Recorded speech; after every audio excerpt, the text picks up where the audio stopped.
కానీ మా పని మేము చేస్తుంటే కూడా కాళ్ళల్లో కట్టె పెట్టిర్రు అనుకో, ఇక మా సంగతి అయితే చూపుతామయ్యా. ఏమంటారు? అంతేనా? అంతేనా? 2 ఏళ్ళు ఏమన్నా అన్నానా?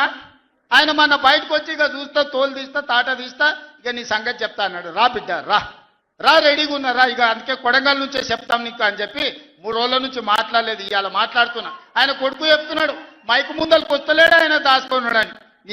నీ ముఖం ఎప్పుడన్నా చూసుకున్నావులా అర్థంలా? పేడమూతి బోడిలింగం, నువ్వు కూడా నా గురించి మాట్లాడతావా? నీవెంత, నీ స్థాయి ఎంత?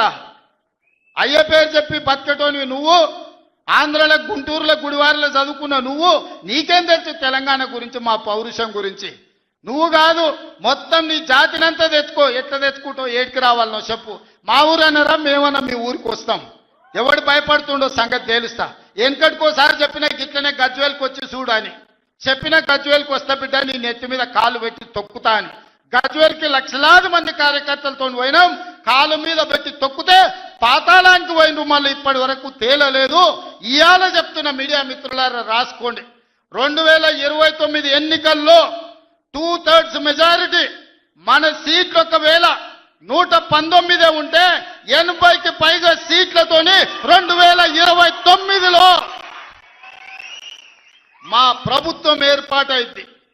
ఒకవేళ 153 సీట్లయితే 100 పైగా సీట్లతోని 2/3 మెజార్టీతోని తెలంగాణలో రెండోసారి కాంగ్రెస్ ప్రభుత్వాన్ని తెస్తాం.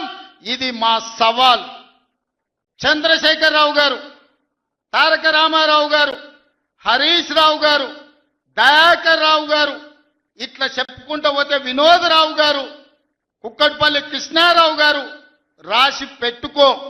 2029లో 2/3 మెజార్టీతోని ఈ రాష్ట్రంలో కాంగ్రెస్ ప్రభుత్వాన్ని ఏర్పాటు చేస్తా. ఇదే నా సవాల్. శాతనైతే కాసుకో బిడ్డ. నీ రాజకీయం ఏందో నేను చూస్తా.